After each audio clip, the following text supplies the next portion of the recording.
Todas las enfermeras que habían pasado turno junto a la cama del paciente en coma empezaron a quedarse embarazadas una a una. «Vayan al hospital ahora, vayan, que esto no puede esperar». «Doctor, tengo que decírselo, creo que estoy embarazada», dijo la joven con la voz temblorosa, apoyando la palma fría contra el abdomen como si buscara una certeza que la razón no le daba. El doctor Mateo Álvarez observó la habitación 312 con los ojos abiertos, la tensión dibujada en la sien, y sintió que algo tan improbable deshacía las costuras de su práctica cotidiana. Allí reposaba Julián Ortega, ingresado desde hacía 7 años tras un accidente que lo dejó sin respuesta consciente, conectado a un laboratorio de aparatos y protocolos que nunca antes habían fallado. Pero ahora parecía haber brotado algo que desafía los límites del entendimiento y de la ética. Mateo sabía que alguien tendría que investigar, aunque fuera a escondidas, porque las explicaciones oficiales apenas aspiraban a calmar una curiosidad que iba mutando en alarma. Si esto era verdad, no era un caso de coincidencias, era una cadena de decisiones, de confidencias y de silencios que alguien había tejido alrededor de la cama número 312.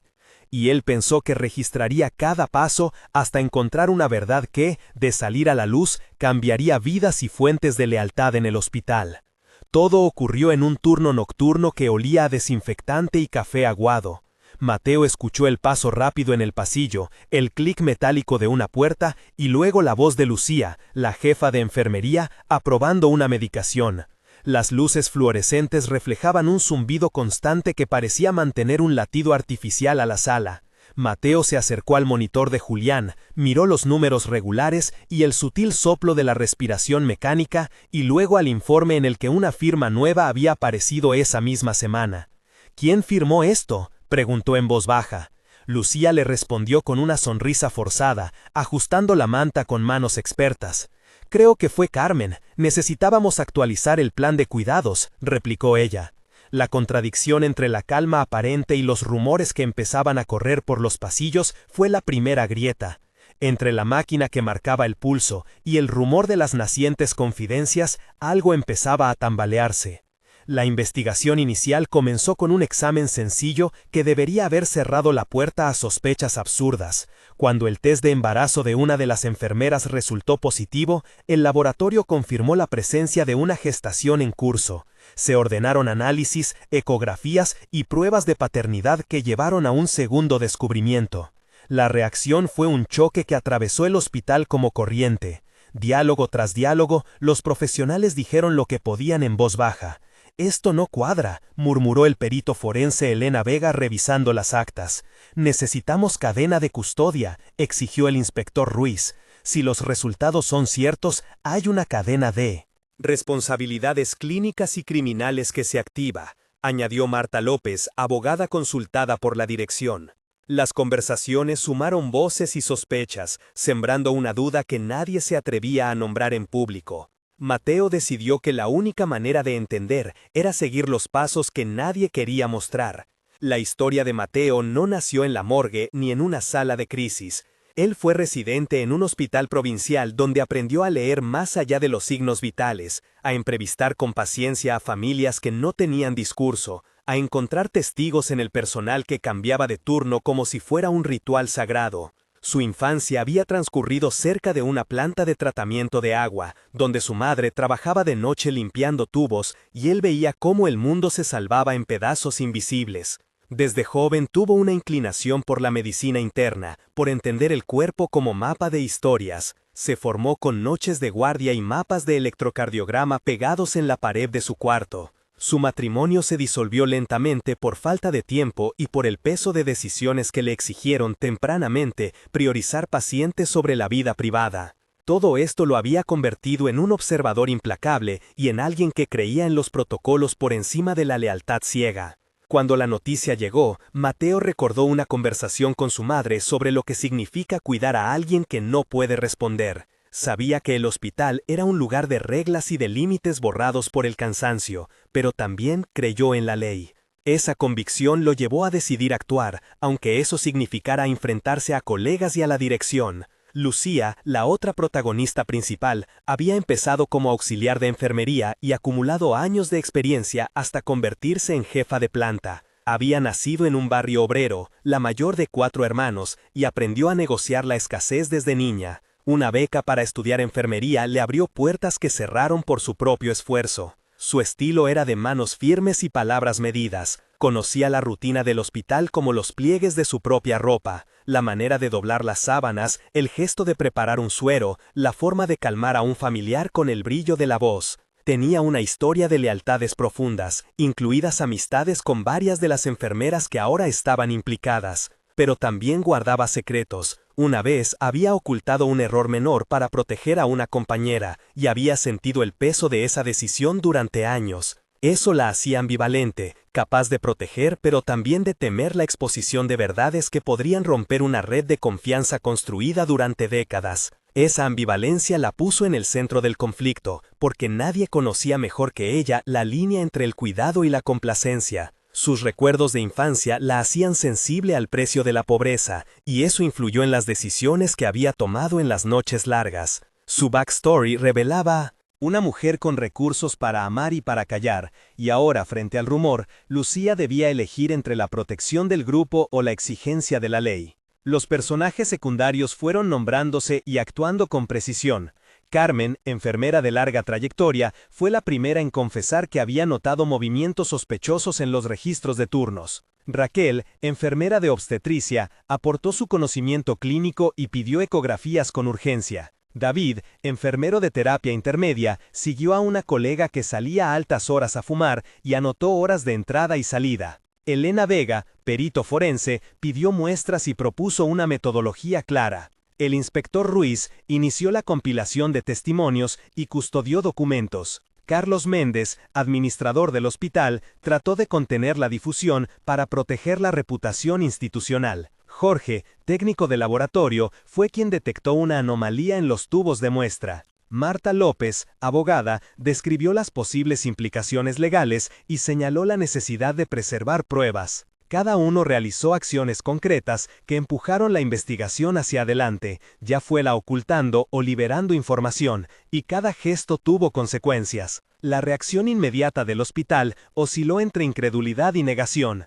Se ordenaron protocolos, se requisaron expedientes y se cerraron puertas con llave en pasillos que antes parecían abiertos. En una escena tensa en la sala de reuniones, se produjeron intercambios prolongados, 8 a 10 réplicas que dejaron peldaños de verdad entre silencios. No podemos aceptar acusaciones sin fundamento, dijo Carlos, con voz medida. Pero tenemos que hacer pruebas urgentes, replicó Elena. Si esto sale a la prensa, el daño será irreversible, argumentó Carlos. ¿Y si el daño lo están causando ahora mismo?, preguntó Mateo. ¿Y si hay pruebas en la cadena de custodia que han sido manipuladas?, añadió Ruiz. No podemos culpar a nadie sin procedimiento, insistió Lucía. El procedimiento es precisamente lo que estamos siguiendo, subrayó Marta. Los argumentos chocaron, la sala olía a café frío y a tensión. La administración trató de conciliar, pero había algo más, un patrón que emergía en las hojas de servicios, en las firmas y en los turnos nocturnos. El primer test de paternidad fue el que encendió la sospecha general. El laboratorio, bajo custodia del técnico Jorge y con la supervisión de Elena, extrajo muestras de sangre preservadas con cadena de custodia documentada. Las pruebas de ADN arrojaron una coincidencia con el paciente en coma. Aquella noticia cayó como una piedra helada. Las enfermeras afectadas reaccionaron con llanto, incredulidad o silencio. En un pasillo, una de ellas rompió a sollozar, apoyada en la pared fría que olía a lejía. No sé cómo pasó, dijo una entre lágrimas. Yo paso más tiempo en las plantas de maternidad que en mi casa, dijo otra, con la vista perdida. El rumor empezó a tomar la forma de patrón. Varias historias encajaban con un mismo desenlace. La sospecha ya no era un rumor, era un asunto que exigía pruebas y explicaciones. Mateo y Lucía comenzaron a hablar con pacientes, antiguas parejas y compañeros para reconstruir cada turno de aquel mes fatídico. La escalada del misterio incluyó pequeños hallazgos que, sumados, formaron una estructura inquietante.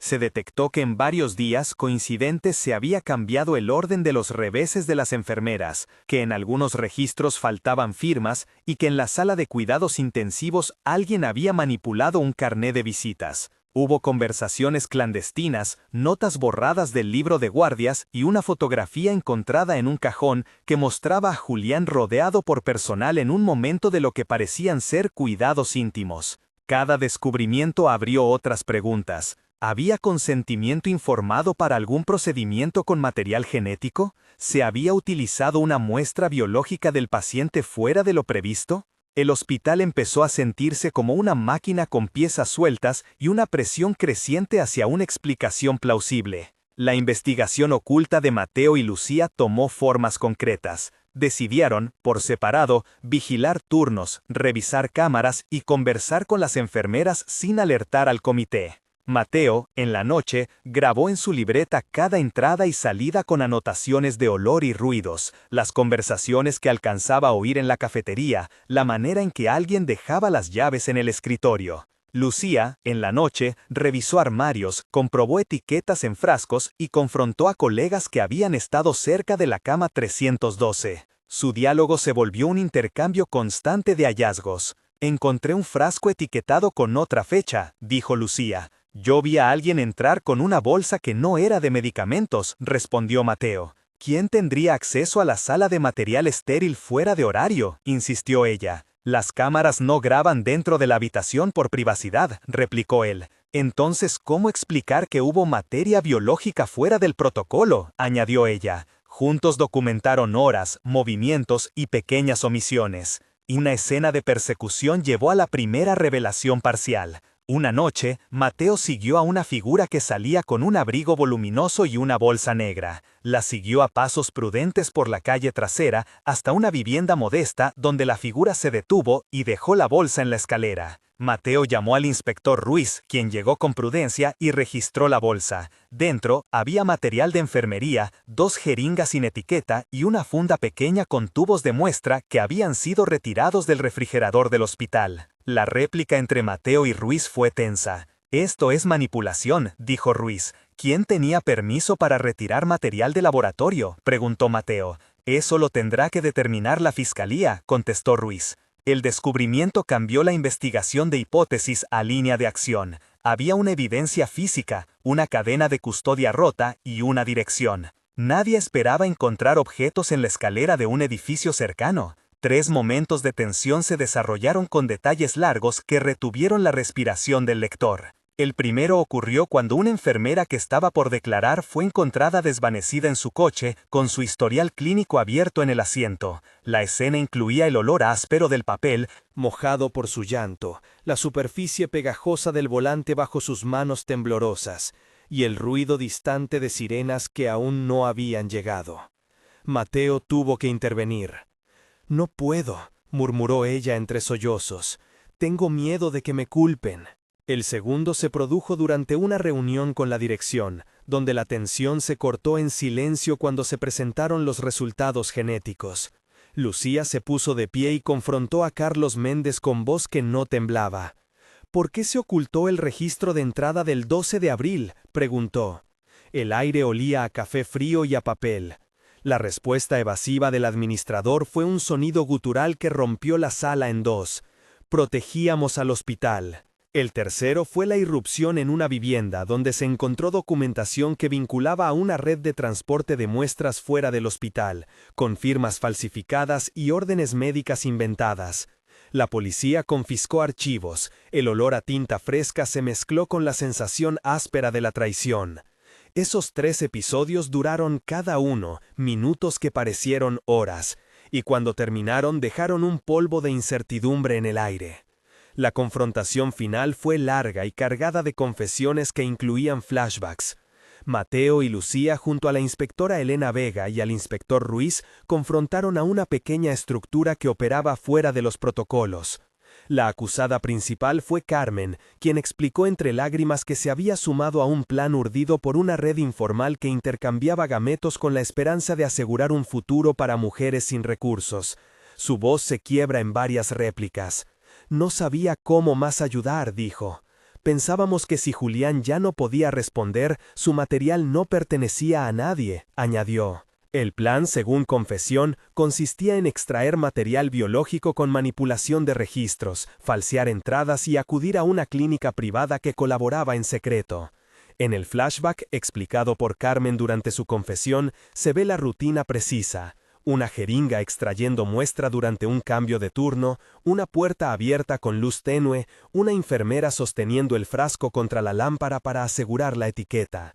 Esos recuerdos suman 800 a 1000 caracteres cada uno en el relato de varios protagonistas, describiendo motivos, dudas y la pequeña maquinaria de la complicidad.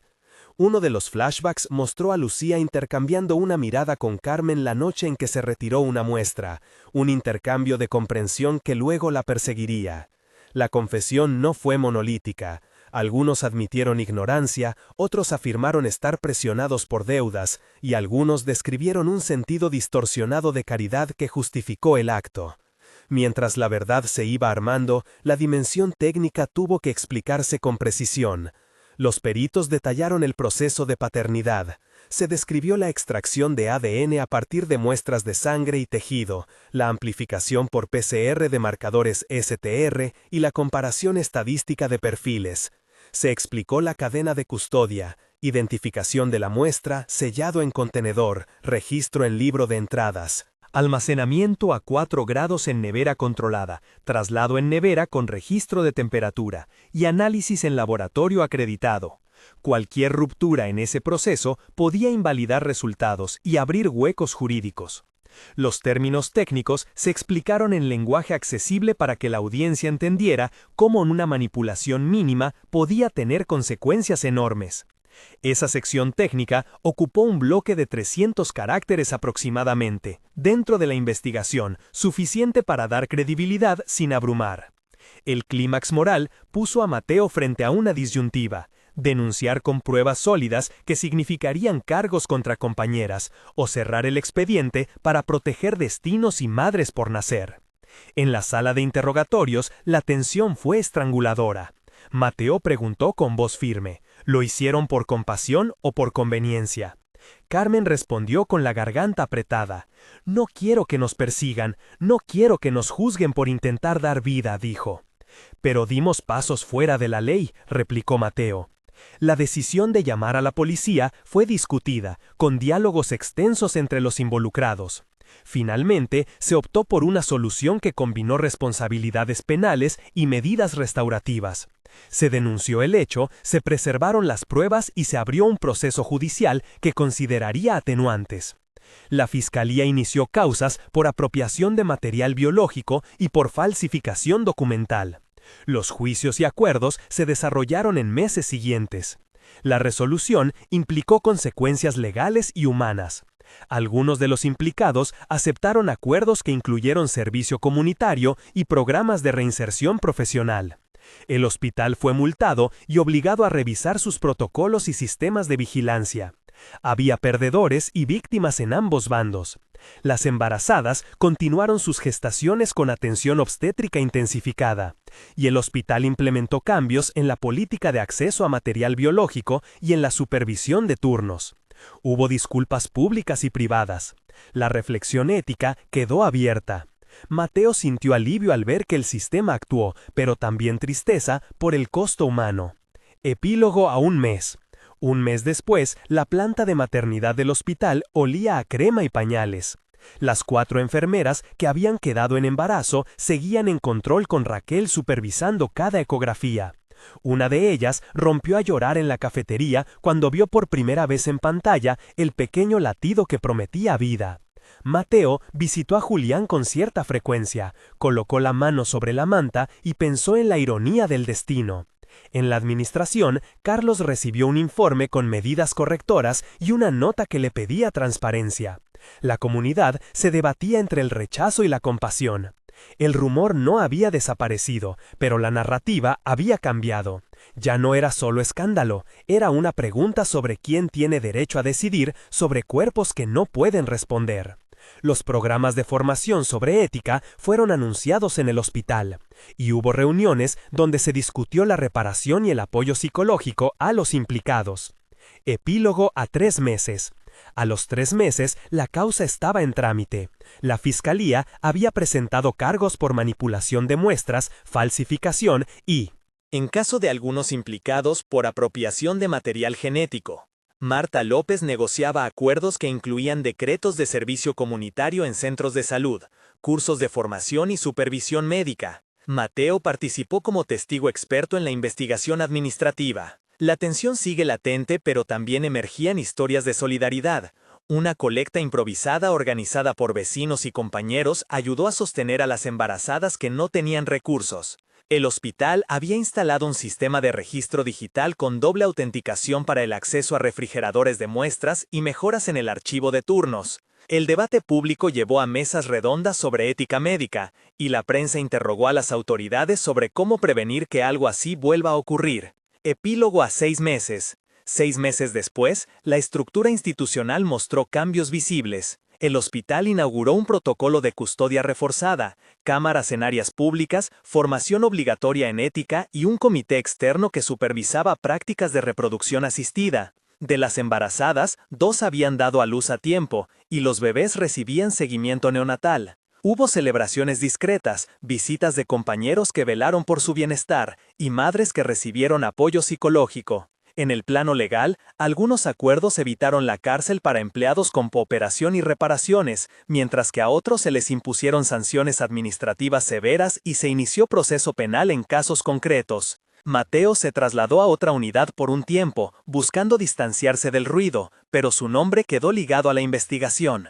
Lucía, tras un tiempo de sanción, volvió con tareas administrativas y una carga de culpa que la acompañaría. La lección institucional quedó inscrita en manuales y en la memoria de trabajadores que aprendieron que la compasión no justifica la transgresión de reglas cuando hay vidas en juego. El hospital siguió siendo un lugar de curas y de errores, pero con nuevas barreras destinadas a evitar que la intimidad se convierta en pretexto. Al final, la pregunta que se abrió desde el primer día persistió: ¿cómo conjugar la compasión con la legalidad en espacios donde el límite entre cuidado y control a veces se difumina? Nadie salió indemne, algunos encontraron redención, otros recibieron castigo, y los pequeños nacimientos trajeron alegría y complejidad a la vez. Queda una reflexión para quien escucha. Si te tocara decidir entre proteger a alguien que amas o denunciar una injusticia, ¿qué elegirías? Si has seguido esta historia, deja tu opinión en los comentarios y suscríbete si quieres más relatos que mezclan ética y misterio. Tu voz importa porque estos casos nos enseñan que la verdad no siempre es limpia, pero sí necesaria para sostener la confianza en quienes cuidan.